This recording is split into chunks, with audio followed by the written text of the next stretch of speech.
여러분, 잠깐만요. 지금 여러분 손 안에 있는 스마트폰에 내려놓고 생각해 볼게요. 우리 생활에서 스마트폰이 없다면 상상이 되시나요? 현재 우리는 스마트폰 하나로 울고 웃고 모든 생활을 함께하고 있습니다. 오늘은 스마트폰에 대해 이야기해 볼까 합니다. 전 세계에서 몇 명이나 스마트폰을 쓰고 있을까요?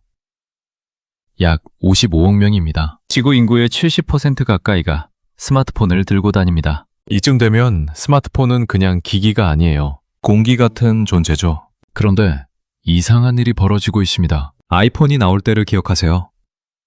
처음 그걸 본 사람들, 표정이요. 입이 딱 벌어지고 충격에 빠졌었죠. 갤럭시가 처음 나왔을 때를 기억하세요? 화면이 커지고 지문 인식, 페이스 인식이 됐을 때 그 두근거림이 있었잖아요. 하지만 지금 현재 새로운 스마트폰이 나온다는 소식이 들리면 어떤 생각이 드시나요? 카메라 화소가 올라갔고 배터리가 조금 늘었고 디자인이 살짝 더 세련됐다는 이야기에 갖고 싶다는 설레임이 생기시나요? 예전만큼의 설레임이 없으시죠?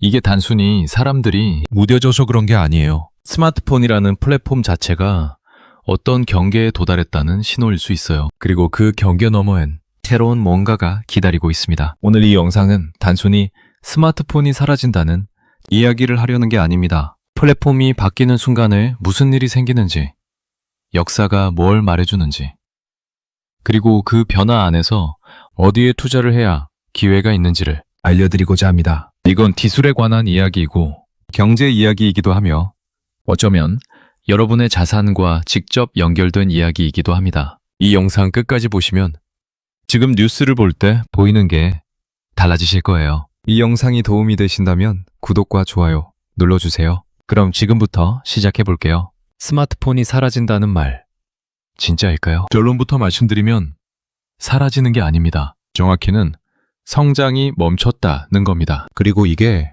훨씬 중요한 이야기예요. 숫자를 보겠습니다. 글로벌 스마트폰 출하량이 가장 많았던 해는 2016년입니다. 그 이후로 지금까지 뚜렷한 성장세가 없었어요. 시장조사기관 IDC와 카운터포인트 리서치에서 모두 같은 말을 합니다. 스마트폰 시장은 이미 성숙시장 단계에 들어갔다고요. 성숙시장이 뭔지 쉽게 설명드릴게요. 냉장고 시장을 생각해보세요. 냉장고 안 쓰는 집 없잖아요. 그러니까 신규 수요가 없고 그냥 고장 나면 바꾸는 거예요. 교체 수요만 남은 거죠. 지금 스마트폰이 딱 그 자리에 와 있습니다. 예전엔 스마트폰을 2년마다 바꿨죠. 지금은요, 평균 교체 주기가 3년을 넘어서 4년 가까이 가고 있습니다. 이유가 뭘까요? 지금 폰이 충분히 잘 되거든요. 바꿔야 할 이유를 못 찾겠는 거예요. 애플이나 삼성 같은 제조사들은 이 상황을 어떻게 버티냐고요? 개수는 못 늘리니까 단가를 올립니다. 아이폰 최신 모델이 200만 원에 가까워진 이유가 여기 있어요. 팔리는 수량은 줄어도 한 대당 버는 돈을 늘려서 매출을 유지하는 전략이죠. 하지만 이게 언제까지 통할까요? 한 가지는 확실합니다. 스마트폰 시장의 성장 엔진은 꺼졌고 지금은 수익 최적화 국면에 들어간 겁니다. 그 말은 곧 다음 성장 엔진이 필요하다는 뜻이에요. 그렇다면 왜 이렇게 됐을까요? 단순히 경제가 어렵다거나 사람들이 지갑을 안 연다는 이유가 아닙니다. 훨씬 구조적인 문제예요. 스마트폰이 처음 나왔을 때를 생각해보면 그건 세상 자체를 바꾼 발명이었습니다. 전화기가 인터넷이 되고 지도가 되고 카메라가 되고 은행이 됐죠. 기존에 따로따로 있던 것들이 손바닥 안에 다 들어온 거예요. 그러니 매년 새 모델이 나올 때마다 진짜 새로운 뭔가가 있었어요. 근데 지금은요? 혁신이 카메라 성능 개선에 집중되고 있습니다. 3개 달리던 카메라가 4개 되고 화소가 올라가고 야간 촬영이 좋아지고 물론 그게 나쁜 건 아니에요. 근데 그게 폰을 바꿀 이유가 될까요? 폼팩터도 그대로예요. 폼팩터라는 말이 어려우면 그냥 생김새라고 생각하시면 됩니다. 스마트폰은 아이폰이 나온 2007년부터 지금까지 기본적으로 직사각형 슬래브 형태를 유지하고 있어요. 네모난 화면에 터치하는 거 19년째 똑같습니다. 폴더블 폰이 나오긴 했죠. 접히는 폰이요. 근데 가격이 200만 원이 넘고 일부 소비자들은 내구성에 불안감을 느끼고 있어요. 아직 메인스트림을 바꿀 만큼 강하지는 않습니다. 앱 생태계는요, 이미 포화 상태입니다. 여러분, 지금 폰에 앱이 몇 개나 있으세요? 그 중에 자주 쓰는 앱은 몇 개일까요? 대부분 반만 쓰시지 않나요? 앱스토어에 새 앱이 매일 수백 개씩 올라오지만 사실 우리 일상을 뒤흔들 만한 앱은 거의 안 나오고 있어요. 결국 스마트폰이라는 플랫폼은 완성 단계에 접어들었습니다. 완성됐다는 건 좋은 말처럼 들리지만 사실 성장의 관점에서는 천장에 닿았다는 뜻입니다. 완성된 플랫폼은 더 이상 시장을 키우는 게 아니라 있는 파이를 나눠 먹는 단계로 가거든요. 그럼 다음 파이는 어디서 오는 걸까요? 여기서 중요한 개념 하나를 짚고 가야 합니다. 많은 분들이 AI가 스마트폰을 대체하는 새 기기가 나올 거라고 생각합니다. 근데 그게 핵심이 아니에요. AI가 진짜로 바꾸는 건 기기 자체가 아니라 기기와 사람이 소통하는 방식, 즉 인터페이스입니다. 예를 들어 볼게요. 우리가 인터넷에서 뭔가 궁금할 때 어떻게 했어요? 검색창에 원하는 정보를 검색해서 궁금증을 해결해왔던 이 과정 자체가 하나의 습관이 됐었죠. 챗 GPT가 나오면서 이게 바뀌기 시작했습니다. 이제는 그냥 물어보면 돼요. 다음 주에 부산 여행 가는데 날씨 어때? 뭐 챙겨야 해? 이렇게 대화하듯 물으면 바로 답이 나옵니다. 검색 결과를 뒤져가며 이곳저곳 찾아볼 필요가 없어졌어요. 이게 작은 변화처럼 보이세요? 아닙니다. 이건 플랫폼이 움직이는 방식의 근본적인 변화입니다. 스마트폰 시대의 인터페이스는 뭐였나요? 앱이었죠. 지도 보려면 지도 앱을 열고, 음식 시키려면 배달 앱을 열고, 날씨 보려면 날씨 앱 열고, 우리는 하루에도 수십 번을 앱을 사용하면서 생활해왔습니다. AI 에이전트 시대에는 이게 달라질 수 있어요. 앱을 일일이 열 필요 없이 AI한테 말하면 AI가 알아서 처리해주는 구조가 되는 거죠. 예를 들어 다음 주 화요일 저녁에 강남에서 2명 앉을 수 있는 조용한 이탈리안 레스토랑 예약해줘. 이 한마디로 지도, 검색, 예약을 모두 대신하는 겁니다. 오픈 AI, 구글 제미나이, 애플의 AI 전략이 모두 이 방향으로 가고 있어요. 각자의 표현은 다르지만 핵심은 같습니다. AI가 사용자와 서비스 사이의 중간 다리 역할을 하는 거예요. 이걸 업계에서는 AI 에이전트라고 부릅니다. 아직 완전히 실현된 건 아닙니다. 지금은 실험 단계예요. 하지만 방향은 명확합니다. 앱 중심의 인터페이스가 AI 명령 중심으로 이동하고 있다는 거. 이건 확인된 흐름입니다. 그럼 물리적인 기기는 어떻게 될까요? 스마트폰을 대체하거나 보완할 수 있는 후보들을 살펴보겠습니다. 지금 이 자리를 노리고 있는 기기들이 크게 4가지입니다. 먼저 XR 디바이스입니다. 확장현실 기기라고 하는데 쉽게 말하면 공간을 화면으로 만드는 장치예요. 애플이 2024년에 비전 프로를 내놨습니다. 가격은 약 350만 원. 착용하면 실제 공간에 가상의 화면이 뜨고 손동작이나 눈동자로 조작해요. 기술적으로는 놀랍습니다. 하지만 가격, 무게, 착용 불편함, 배터리 등 현실적인 문제가 있어요. 두 번째는 스마트 글래스입니다. 메타가 레이벤과 협업해서 내놓은 스마트 안경이 있어요. 이 제품은 다른 후보들과 달리 실제로 팔리고 있습니다. 일반 안경처럼 쓰면 되고 AI와 카메라 기능이 들어가 있어요. 완벽하진 않지만 일상에 녹아들 수 있다는 가능성을 보여준 제품이에요. 세 번째가 웨어러블 AI 기기입니다. 그 중에 휴메인 AI 핀이라는 제품이 있어요.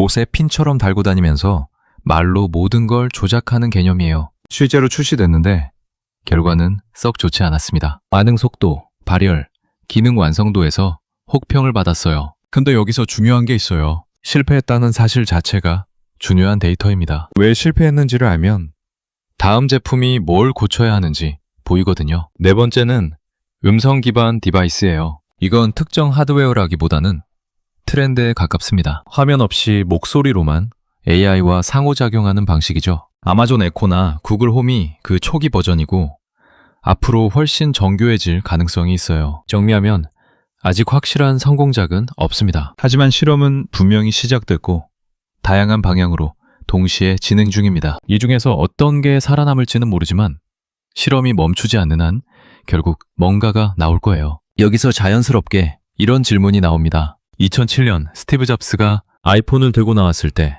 같은 순간이 다시 올 수 있을까요? 그 순간을 다시 생각해 볼게요. 아이폰이 나오기 전에 이미 스마트폰 비슷한 것들이 있었습니다. PDA라고 팜 같은 소형 컴퓨터가 있었고 블랙베리라는 키보드 달린 스마트폰이 있었어요. 노키아는 전 세계 휴대폰 시장을 장악하고 있었죠. 당시 노키아 CEO는 누가 터치스크린 폰을 원하겠냐 면 말을 했다고 합니다. 그리고 몇 년 뒤 노키아는 무너졌어요. 아이폰이 다른 점은 단순히 기술이 아니었습니다. 터치 UI와 앱스토어의 결합이었어요. 기기 하나가 아니라 생태계를 만든 거예요. 개발자가 앱을 만들고 사용자가 그 앱을 쓰고 애플이 그 중간에서 유통을 통제하는 플랫폼 구조가 만들어진 겁니다. 이게 플랫폼 전환이었어요. 지금 상황은 어떨까요? AI 기술은 분명히 있습니다. 챗 GPT가 나온 뒤 세상이 달라진 거 다들 느끼셨죠? 하지만 아직 결정적인 하드웨어가 없어요. AI를 가장 잘 활용하면서 사람들이 자연스럽게 들고 다닐 수 있는 기기. 그게 아직 안 나왔습니다. 아이폰 이전에도 기술은 있었어요. MP3 플레이어가 있었고 인터넷 브라우저도 있었고 휴대폰도 있었습니다. 근데 그걸 하나로 묶어서 새로운 경험으로 만든 게 아이폰이었죠. AI 시대에도 마찬가지일 겁니다. AI라는 기술은 있어요. 음성 인식도 있고 공간 컴퓨팅도 있어요. 이것들을 하나로 묶어서 이게 자연스럽다는 느낌을 주는 기기가 나오는 순간 판이 바뀔 거예요. 그 순간이 아직 오지 않았을 뿐입니다. 역사를 보면 그 순간은 반드시 옵니다. 언제 오느냐가 문제지 오냐 안 오냐가 문제가 아니에요. 자, 여기서 경제적으로 중요한 이야기를 해야겠습니다. 플랫폼이 전환될 때 돈은 어디로 흘러갈까요? 역사를 보면 패턴이 있어요. 인터넷이 보급될 때 처음 돈을 번 건 콘텐츠 회사가 아니었습니다. 케이블 회사, 통신사, 서버 회사, 네트워크 장비 회사가 먼저 돈을 벌었어요. 인프라가 먼저 필요했으니까요. 스마트폰이 보급될 때도 먼저 수혜를 받은 건 반도체 회사, 디스플레이 회사, 부품 회사였습니다. 기기 자체가 팔리려면 부품이 먼저 있어야 하잖아요. AI 전환도 같은 패턴을 따릅니다. 가장 먼저 수혜를 받는 건 AI를 돌리는 데 필요한 인프라예요. 핵심은 반도체입니다. AI를 훈련하고 실행하려면 엄청난 계산이 필요하고 그 계산을 처리하는 AI 전용 칩 수요가 폭발적으로 늘고 있어요. 엔비디아가 대표적이죠. 그 반도체를 돌리는 데이터 센터도 마찬가지입니다. 미국에서 지금 데이터 센터 투자가 얼마나 늘고 있냐면 마이크로소프트, 구글, 아마존, 메타가 2024년 한 해만 해도 수백조 원 규모의 인프라 투자를 발표했습니다. 그 데이터 센터에 전기를 공급하는 전력회사, 열을 식히는 냉각 기술 회사도 수혜를 받고 있어요. 그 다음에 오는 건 엣지 컴퓨팅입니다. 지금은 대부분 AI 계산을 클라우드, 즉 멀리 있는 서버에서 합니다. 근데 앞으로는 기기 자체에서 직접 AI를 돌리는 방향으로 갑니다. 그러면 기기 안에 들어가는 칩, 배터리, 메모리 수요가 다시 늘어나겠죠. 그리고 시간이 좀 지나면 AI 소프트웨어 레이어, 즉 AI 위에서 실제 서비스를 만드는 회사들이 돈을 법니다. 순서가 있어요. 인프라에서 기기, 그리고 소프트웨어. 지금은 인프라 투자가 가장 활발한 시기입니다. 이 타이밍을 이해하면 어디에 관심을 둬야 할지 방향이 보입니다. 냉정하게 얘기해 봅시다. 스마트폰이 완전히 사라질까요? 솔직히 말씀드리면 가능성이 낮습니다. 적어도 가까운 미래에는요. 왜냐하면 역사가 그렇게 흘러오지 않았거든요. 데스크탑 컴퓨터 사라졌나요? 안 사라졌어요. 노트북이 나왔지만 데스크탑은 지금도 살아있습니다. 게이머, 그래픽 디자이너, 영상 편집자들이 여전히 있습니다. 다만 모든 사람이 써야 하는 주된 기기에서 특정 용도에 맞는 기기로 역할이 바뀐 거예요. 노트북이 나왔을 때도 마찬가지였어요. 들고 다닐 수 있는 노트북이 나오면서 데스크탑이 위협을 받았죠. 그런데 노트북도 지금 스마트폰에 밀렸어요. 간단한 인터넷 검색, 이메일, SNS는 이제 폰으로 다 하니까요. 노트북은 업무용 기기로 살아남았습니다. 스마트폰도 같은 길을 걸을 가능성이 높습니다. 완전히 없어지는 게 아니라 주된 기기의 지위를 새로운 뭔가에게 넘겨주고 특정 역할로 살아남는 거예요. PC를 보세요. 스마트폰이 나온 뒤에 PC 판매량이 줄었지만 PC는 지금도 수조 원 규모의 시장입니다. 사라진 게 아니라 역할이 재정이 된 거예요. 스마트폰의 미래도 그렇습니다. 끝나는 게 아니라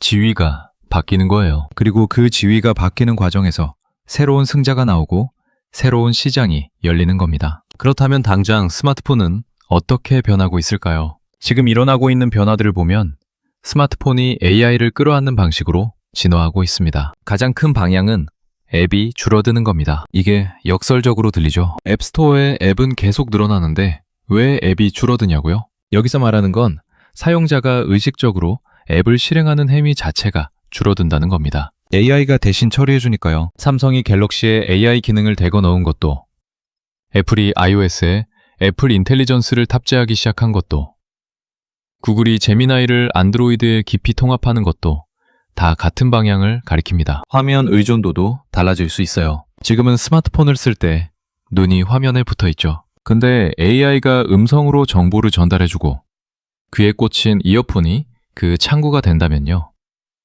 화면을 볼 필요가 줄어들 수 있어요. 개인화 OS도 얘기가 나오고 있습니다. 지금 iOS나 안드로이드는 모든 사람한테 거의 같은 경험을 줍니다. 앞으로 AI가 탑재된 OS는 사용자 개인의 패턴, 취향, 상황에 맞게 실시간으로 최적화된 경험을 줄 수 있어요. 아직 완성된 그림은 아닙니다. 하지만 방향은 분명해요. 스마트폰은 AI를 품으면서 스스로 변신하려 하고 있습니다. 그 변신이 성공하느냐, 아니면 완전히 새로운 기기에 자리를 내주느냐, 이게 앞으로 5년에서 10년 안에 결판날 이야기입니다. 스마트폰은 당장 안 끝납니다. 이건 분명합니다. 하지만 스마트폰이 누리던 플랫폼 지배력, 즉 모든 디지털 경험의 중심이라는 지위는 영원하지 않아요. AI는 단순히 기능하나를 추가하는 게 아닙니다. 사람과 기술이 연결되는 방식 자체를 바꾸고 있어요. 그리고 그 변화의 속도는 우리 생각보다 빠를 수도 있습니다. 다음 플랫폼의 승자가 누가 될지는